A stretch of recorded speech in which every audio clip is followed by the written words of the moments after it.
දැටිය මැද්දේ කළු කරාපු පහන් තිරේ මැදට ආපු හනුමන්තත් පුදුම හිතෙනවා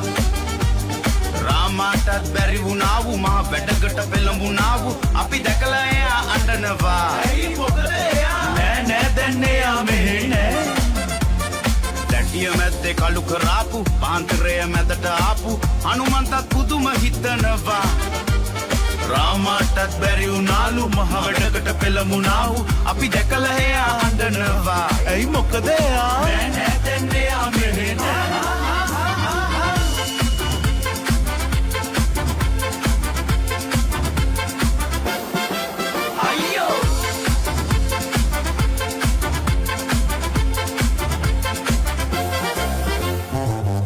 එළිය අඩු වුණාට සඳට එළිය අඩු වුණාට අපිට මොකද කනා මැදිරියෝ